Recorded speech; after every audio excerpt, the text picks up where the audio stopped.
Hello again my dudes and welcome back to the channel. For today's video I'm going to be showing you how to use Black Widow Clairvoyant like an absolute pro. So, before we begin, please remember to click that like, subscribe and notification button to stay alerted on when my next video is going to drop. So, usually I begin my videos with, of course, using the champion that I'm going to review or do an in-depth walkthrough for. But in this case, we're going to be going up against Black Widow Clairvoyant first in this first video using Omega Red. So this is against the stun immune Black Widow Clairvoyant in AW. So why is Omega Red such an absolutely ideal counter whenever facing this Black Widow Clairvoyant with the flow tactics on those stun immune minis? Well, let's see. So, as you can see here, I'm backing myself into the corner, and what I'm gonna do is, as you see, Omega Red of course is emitting his death field because of my suicides, because I've got a bleed on me. So as well as this, I'm gonna exploit the fact that Black Widow Clairvoyant applies 3 stacks of bleeds on any opponent whenever she does a heavy, and the heavy does not need to land, as you can see there.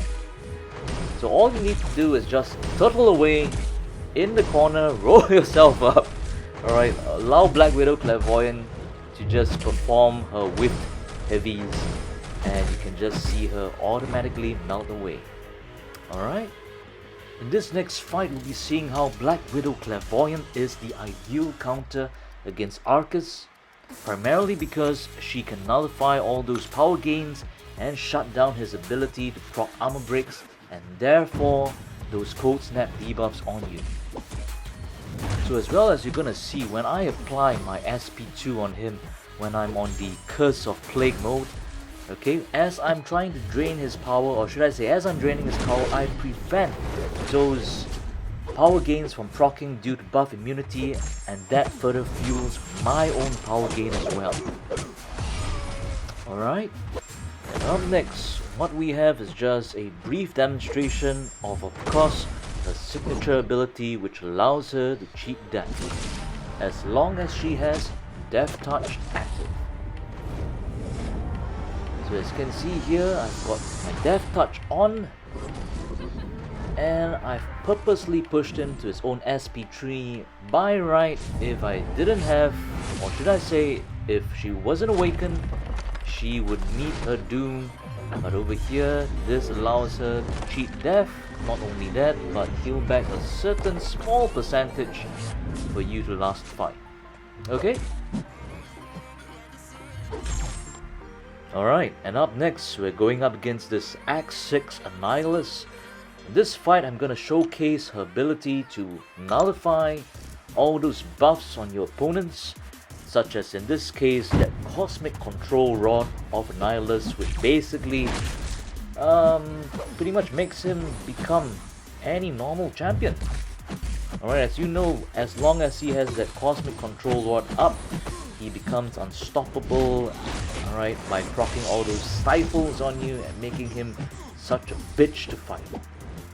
So yeah, this pretty much makes him behave like a sweet, good little puppy.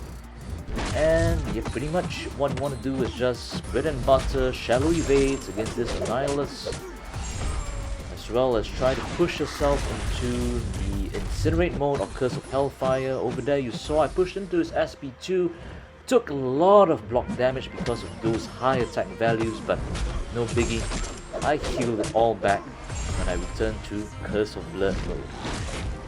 So yeah, not an issue at all.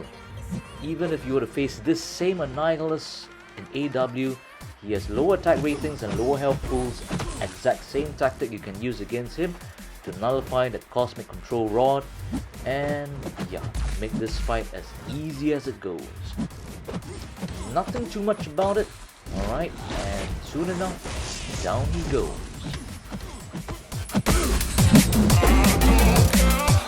Another day to live through.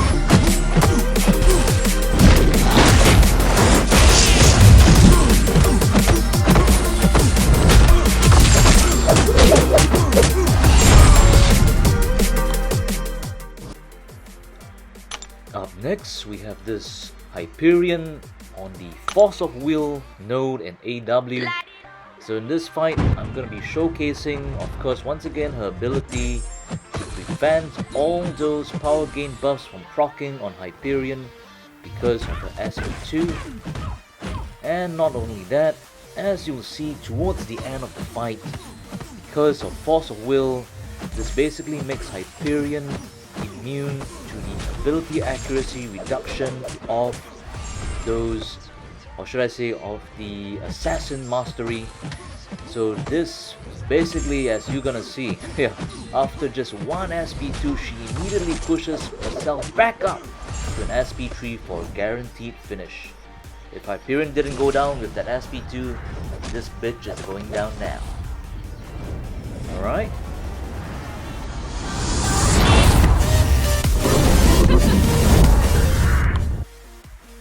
This next fight with Void is going to showcase why Black Widow Clairvoyant is such a suicide-friendly character. So what do you want to do at the start of the fight? If you're going up against, say, characters like Void who can proc those intimidating presence debuffs on you, causing you to passively degen, what you can do is straight away remove all the debuffs on Black Widow Clairvoyant by shifting yourself from Curse of Blood to Curse of Plague by ending your combo with a light attack. And that's pretty much it for this fight. Throughout the whole fight, even if you're not able to time your combos well enough to remove all those intimidating presence debuffs, you can still rely on the fact that, yup, her SP2 while on Curse of Blood mode can heal back all that lost passive damage.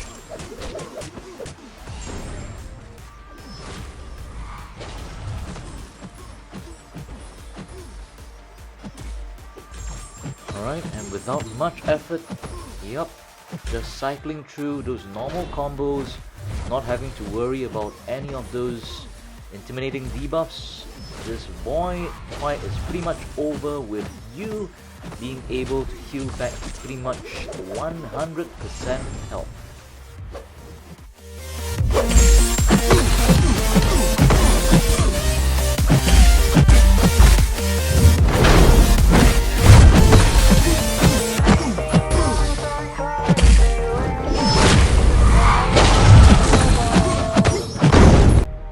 So in this next fight, I'm going to showcase how to do her bread and butter rotations. So basically, in fights such as this, when you're facing opponents on clapback, or in this case, this Incinerate Immune Sunspot, what you want to be doing is switching over to those modes which give her immunities to those exact same buffs that might be reflected back on you by the clapback node, or which the champion that you're facing is immune to. In this case, Sunspot is immune to Incinerate. So with this, yes, in Incinerate mode, every heavy attack that she does procs 3 Incinerates on Sunspot, but because he's immune, this basically allows her to gain massive amounts of power from each heavy, and when you get up to 20 stacks of Clairvoyance or Clairvoyant charges, just release that SP3, reset yourself back down to 0, alright, do those long reaching heavies once again to build up to your own SP2, and yeah, this is the most efficient way to play her. One thing to take note of as well, her heavy attacks have enormous reach, so that's something that can play to your advantage during certain situations and fights as well. Alright, and in this next fight, this is coming from a pretty old video. As you can see here, this was the former AQ boss, the nameless Thanos.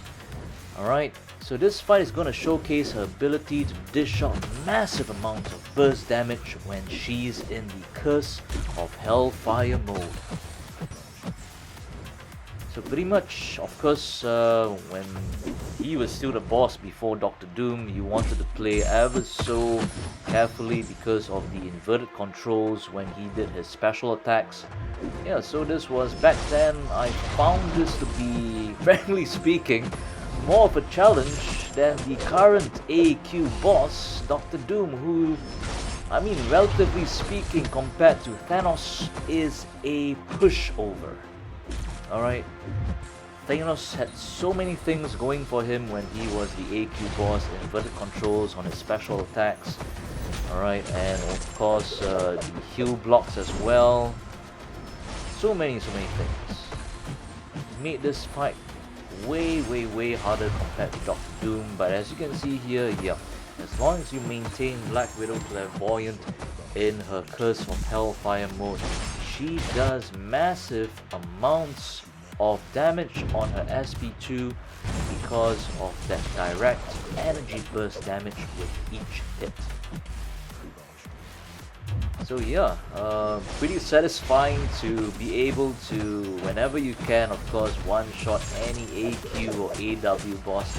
In this case, back then, many months ago, I was thoroughly satisfied, proper satisfied that I managed to bring this guy down in one shot.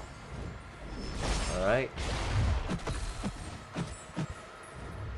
So yeah, this is why I love her so much, because of her immense utility and ability to, of course, dish out massive amounts of burst damage.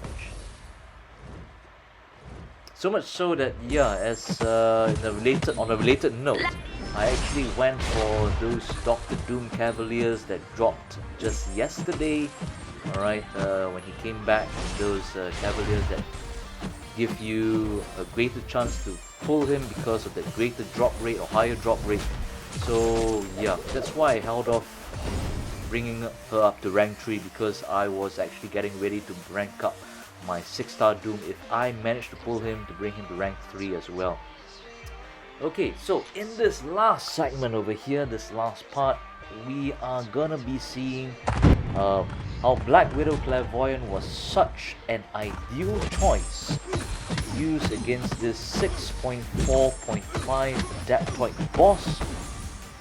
Okay, so basically, yes, what makes this such a tricky fight is because whenever he throws those special attacks, he becomes unstoppable.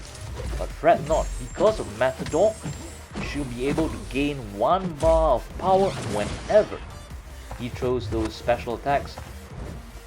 So all you need to do is bait out 2 special attacks, push yourself to your own SP2, thereby allowing you to proc buff immunity on him to prevent the activation of those unstoppables.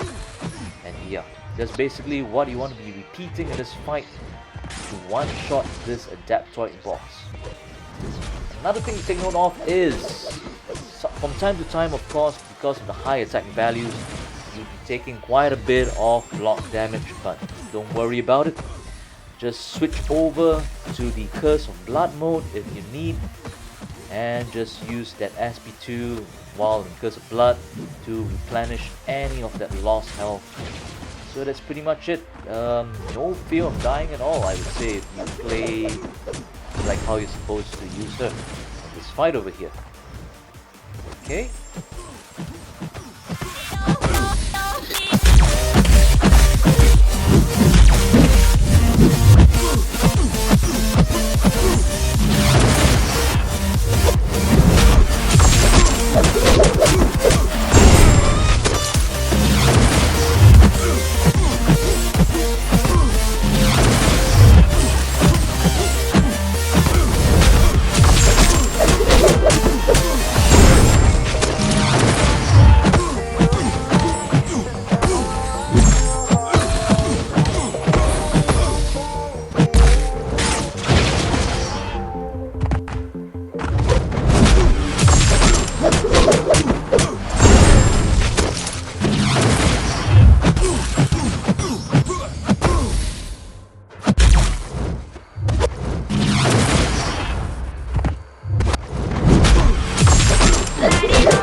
must admit it's a pretty long drawn out fight.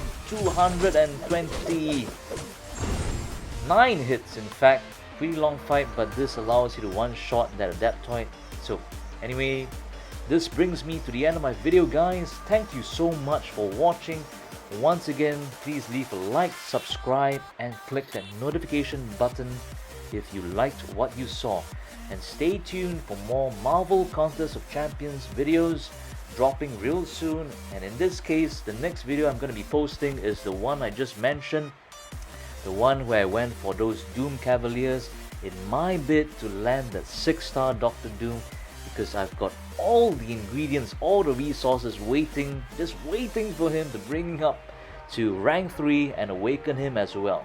So stay tuned for that video. It's going to be dropping straight after this video goes online. Thank you so much, guys. In the meantime, I'll see you soon in the next one. Take care and peace out.